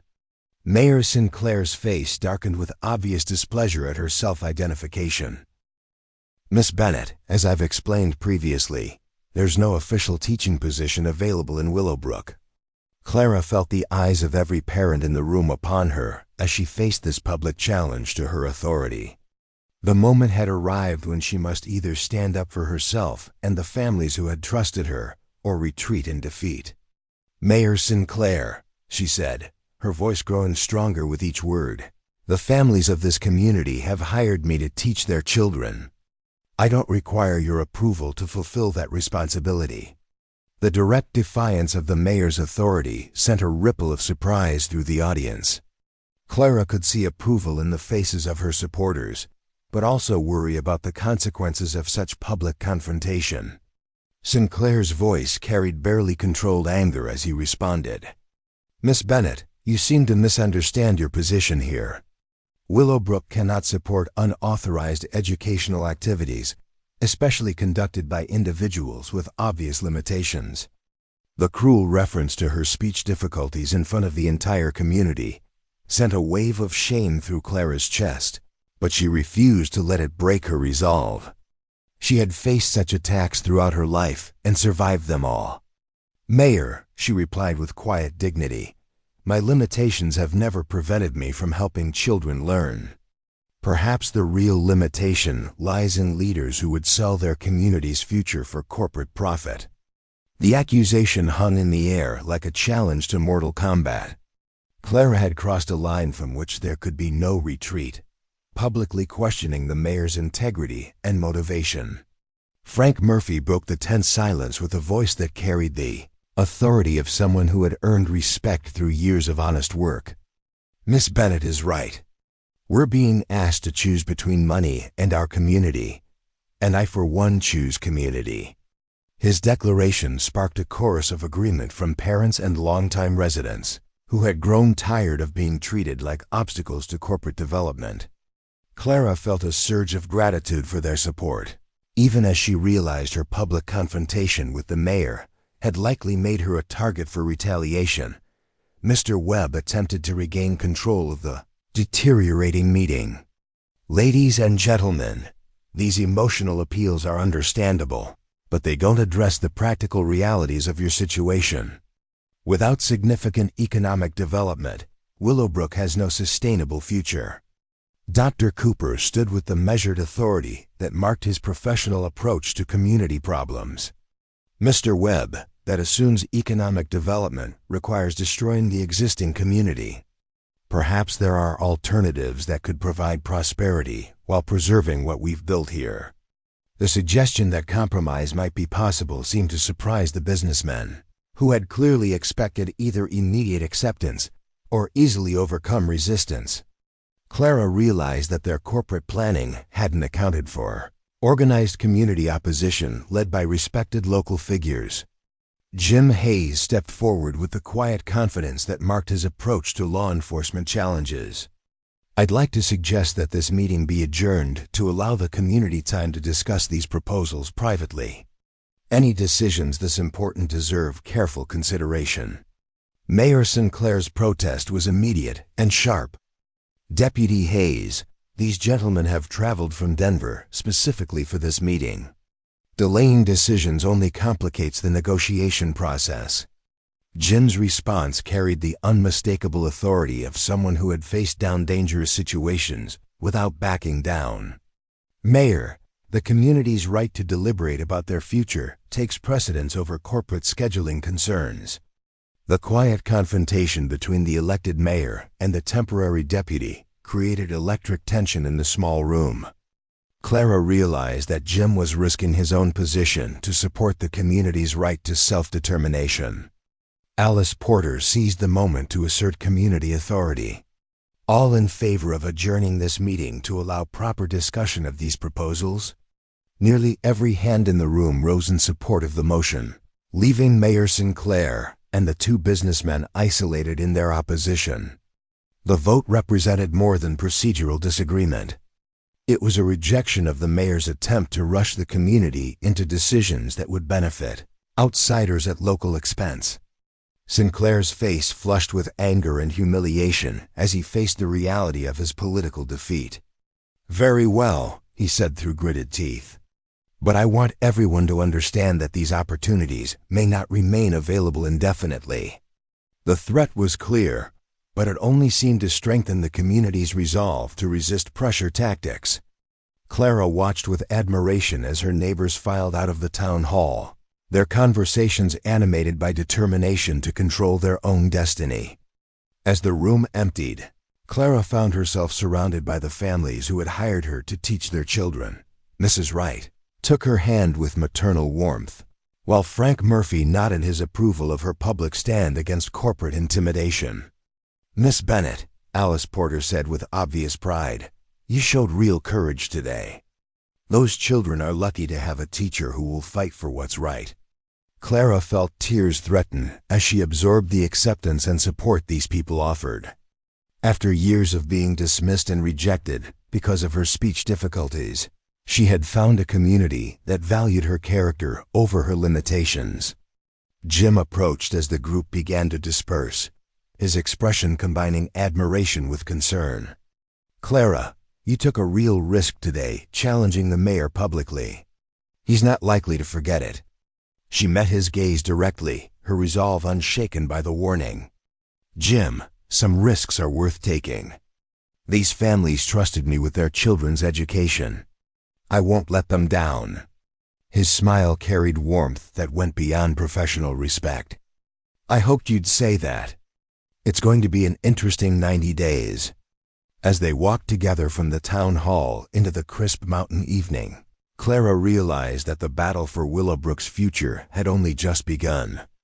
The corporate forces arrayed against the community possessed wealth and legal resources that could overwhelm individual resistance. But they had underestimated the strength that came from people united in defense of their home. Looking up at the mountains that surrounded Willowbrook like protective walls, Clara made a silent promise to the children who would depend on her guidance in the difficult months ahead. She would help them understand that some things were worth fighting for, even when the odds seemed impossible. The lesson she taught them might prove more valuable than any curriculum approved by distant authorities. The war for Willowbrook's soul was about to begin in earnest, and Clara Bennett intended to be part of the resistance.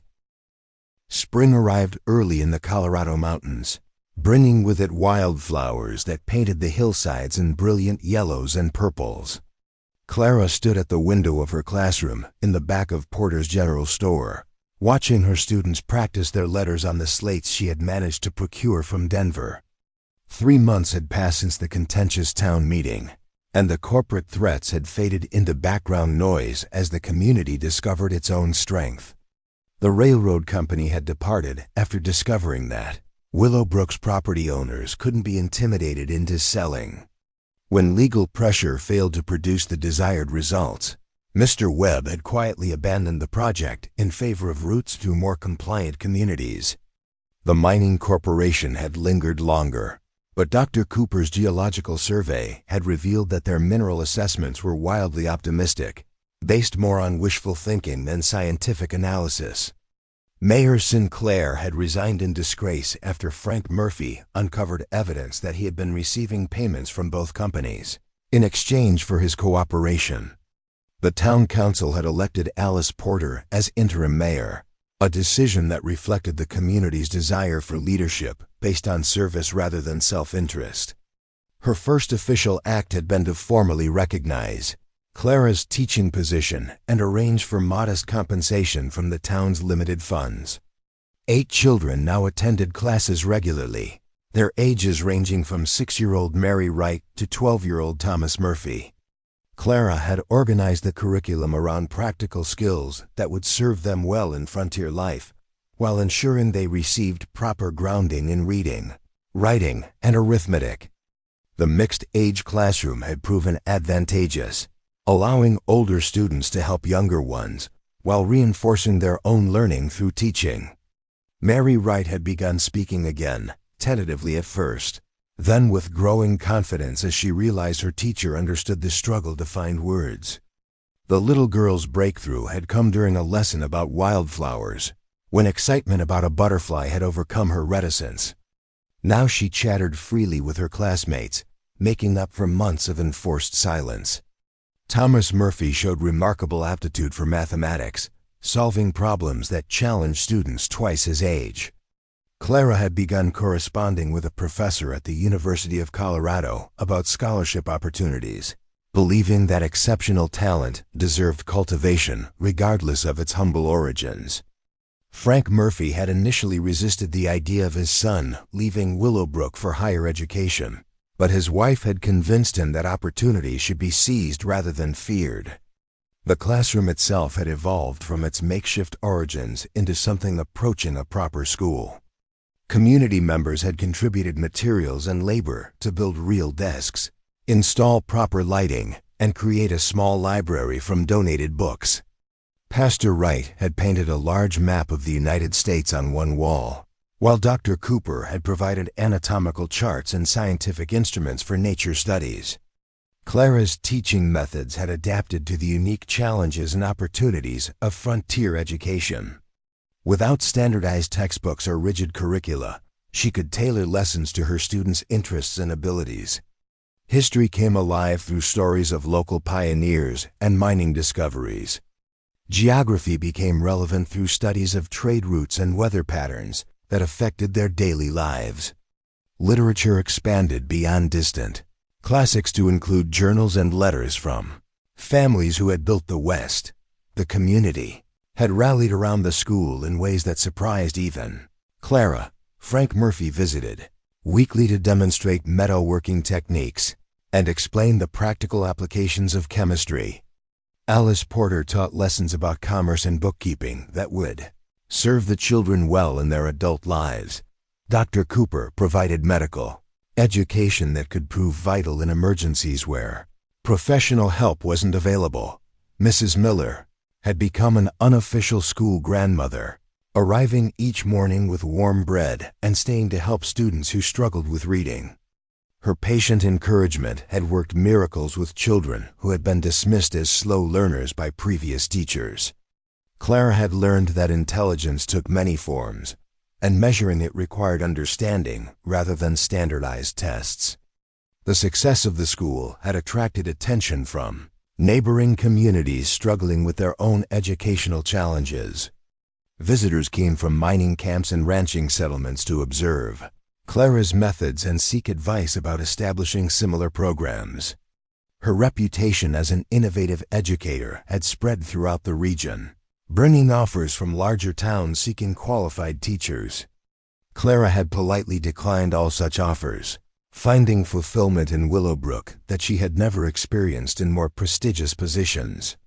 The children she taught here weren't anonymous faces in overcrowded classrooms, but individuals whose families she knew intimately. Their progress reflected not just academic achievement, but personal growth that enriched the entire community. Jim Hayes had been elected sheriff in a special election following his exemplary service during the corporate crisis. His reluctant acceptance of permanent responsibility had pleased everyone except Jim himself, who still harbored dreams of California that he mentioned less frequently as months passed. Clara suspected that his growing attachment to Willowbrook had more to do with personal relationships than professional satisfaction. Their own relationship had deepened gradually, through shared suppers at Mrs. Miller's boarding house and long walks along mountain trails where conversation flowed easily between two people who understood the burden of unwanted responsibility. Jim's gentle courtship had proceeded with the careful patience of someone who recognized Clara's worth and refused to rush what could develop naturally given time. The evening Clara had been anticipating and dreading in equal measure arrived with the first significant snowfall of autumn. Jim had asked her to join him for dinner at the hotel restaurant, the same establishment where Mayor Sinclair had once dismissed her as unsuitable for frontier life. The request had carried unusual formality that suggested more than simple companionship was under consideration. Clara chose her finest dress, a deep blue silk that brought out her eyes and complemented the wooden brooch Jim had carved for her during the long winter evenings. Mrs. Miller had fussed over her appearance with maternal pride, offering advice about romance that Clara found both embarrassing and endearing. The hotel restaurant had been transformed by Alice Porter's management into something approaching genuine elegance. Fresh flowers adorned each table, and the menu featured locally sourced ingredients prepared with skill that rivaled establishments in Denver. The improvements reflected the community's growing prosperity as families committed to long-term residence rather than temporary survival. Jim arrived precisely on time, his best suit pressed and his usually unruly hair tamed with pomade. His nervousness was endearing, reminding Clara that confident lawmen could become tongue-tied when facing personal rather than professional challenges. They were seated at a corner table that offered privacy while allowing them to observe the other diners. Conversation during the meal touched on familiar topics: the school's progress, plans for expanding the library, concerns about the approaching winter. But Clara sensed underlying tension as Jim struggled to find words for whatever he intended to discuss. His usual directness seemed to have deserted him when he needed it most. After the main course had been cleared away, Jim finally found the courage to broach the subject that had prompted his invitation. His hand reached across the table to cover hers, his calloused fingers gentle against her skin. "Clara," he began, his voice carrying the same serious tone he used when discussing official business. "These past months have shown me something I didn't expect to find when I came to Willowbrook." She waited patiently, understanding that some conversations required careful navigation to reach their intended destination. "I came here planning to stay just long enough to help Sheriff Ward recover from his injuries," Jim continued. California was always the goal. Somewhere warm where a man could start fresh without the complications of small-town politics and community responsibilities. Clara felt her heart sink as she anticipated his announcement that departure plans had been finalized. The timing seemed cruel, just as she had finally found a place where her differences were viewed as assets rather than liabilities. Jim seemed to read her thoughts in her expression. "But California doesn't hold the same appeal it once did," he said quickly. Somewhere along the way, Willowbrook started feeling like home rather than a temporary stop. Relief flooded through Clara's chest, followed immediately by anticipation of what his words might be leading toward. "You started feeling like home too," Jim continued, his brown eyes holding hers with unusual intensity. "Watching you stand up to Mayor Sinclair, seeing how you've transformed those children's lives, witnessing your courage in the face of challenges that would defeat weaker people. I've come to understand what I've been searching for all these years." Clara's throat felt tight with emotion as she recognized the depth of feeling behind his carefully chosen words. Jim released her hand long enough to reach into his vest pocket, withdrawing a small wooden box carved with the same intricate detail as the brooch she wore. "Clara Bennett, would you consider sharing the rest of that journey with me? Would you do me the honor of becoming my wife?" The proposal she had stopped believing possible hung in the air between them like a bridge spanning the gap between loneliness and belonging. Clara looked into Jim's earnest face and saw not just romantic love but partnership, respect and understanding of who she truly was beneath the surface differences that had driven others away. "Yes," she whispered, her voice stronger than the tears that threatened to overwhelm her composure. "Yes, I would be honored to marry you." Jim's smile transformed his usually serious features as he opened the wooden box to reveal a ring of surprising elegance. The band was crafted from Colorado gold, set with a small but perfect diamond that caught the restaurant's candlelight like captured starlight. "I had Frank Murphy help with the metalwork," Jim confessed as he slipped the ring onto Clara's finger. "But I wanted to ask you properly, in a place where everyone could see that I'm proud to claim you as my future wife."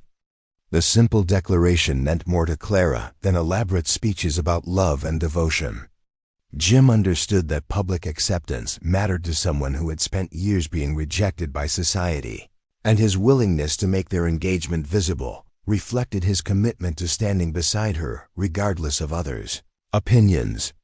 Their quiet celebration was interrupted by Alice Porter, who approached their table with obvious delight at witnessing the romantic milestone. Word of their engagement spread through the restaurant with the speed that characterized all news in small communities, bringing congratulations from diners who had watched their courtship develop with approval. Mrs. Miller appeared as if summoned by intuition, her eyes bright with tears of joy as she embraced Clara with maternal warmth. "My dear girl," she whispered, "I knew from the moment you stepped off that stagecoach that you belonged here. Now you truly do." The spontaneous celebration that developed around their table reflected the community's investment in their happiness. These were people who had witnessed Clara's journey from rejected mail-order bride to respected teacher and valued community member. Her success represented hope for anyone who had ever felt displaced or unwanted. Dr. Cooper offered to perform the medical examination required for the marriage license, while Pastor Wright volunteered to conduct the ceremony at whatever time and location the couple preferred. Frank Murphy promised to craft whatever household items they might need, and Alice Porter began planning a reception worthy of Willowbrook's most inspiring love story. As the evening wound down and the other diners gradually departed, Clara and Jim lingered over coffee and shared dreams about their future together. They discussed where to establish their household, whether to remain at Mrs. Miller's boarding house initially or seek more private accommodations. Jim's share of salary, combined with Clara's teaching income, would provide modest but adequate financial security. More importantly, they talked about their shared commitment to serving the community that had given them both purpose and belonging. Jim would continue protecting Willowbrook citizens while Clara educated their children, a partnership that would contribute to the town's stability and growth. The wedding took place on a crisp December morning with snow falling gently outside the small church whose steeple had been repaired through community effort. Clara wore a simple white dress of her own creation, its elegant lines flattering her tall figure rather than attempting to disguise it. The wooden brooch Jim had given her served as her only ornament, a symbol of how their love had grown from friendship and mutual respect. 8 children served as the wedding party, their faces bright with excitement at participating in their teacher's special day. Mary Wright carried a small bouquet of winter roses, while Thomas Murphy stood beside Jim as an unofficial groomsman. The sight of her students celebrating her happiness completed Clara's transformation from lonely outsider to integral community member. Mrs. Miller wept openly during the ceremony, her tears reflecting pride in the young woman she had taken under her wing during those difficult first days. Alice Porter had prepared a feast that showcased the abundance Willowbrook could provide when its citizens worked together toward common goals. As Pastor Wright pronounced them husband and wife, Clara looked into Jim's eyes and saw reflected there her own journey from despair to joy. The kiss they shared sealed not just their romantic commitment, but their partnership in building lives of meaning and purpose. The reception that followed filled the church hall with laughter and music that echoed across the mountain valley. Frank Murphy had organized a small band of local musicians whose enthusiasm compensated for any lack of professional polish. Families danced together while children ran between the tables, their excitement adding to the celebration's warmth. Late in the evening, as the last guests departed and cleanup began, Clara stood with Jim outside the church looking up at stars that seemed unusually bright in the clear mountain air. The ruins of the old jail remained visible in the distance, a reminder of how dramatically their lives had changed since that first chaotic day. "Do you ever regret not making it to California?" Clara asked, her head resting against Jim's shoulder. Jim's arm tightened around her waist as he considered the question. "California will always be there if we ever want to visit," he replied. "But home is here now with you and the life we're building together." Clara smiled at his words, understanding that true wealth lay not in gold mines or railroad fortunes, but in the connections that bound communities together.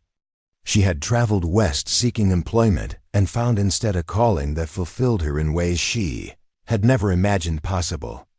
Spring returned to Willowbrook with renewed promise as Clara discovered she was carrying Jim's child. The news brought joy not just to the expectant parents, but to the entire community, which viewed the baby as symbolizing hope for the town's continued growth and prosperity. The school flourished under Clara's continued guidance, now supplemented by Jim's practical instruction in law enforcement and outdoor survival skills. Their combined expertise created an educational program that prepared children for the realities of frontier life while nurturing their intellectual development. Years passed in the rhythm of mountain seasons, bringing new families to Willowbrook as word spread about the community's stability and opportunity. The town that had once seemed destined for abandonment grew into a thriving settlement anchored by strong institutions and shared values. Clara often thought about the stagecoach crash that had brought her to Willowbrook, recognizing it now as the moment when her real life had begun. The woman who had stepped off that overturned vehicle, broken and rejected, had discovered strength she never knew she possessed.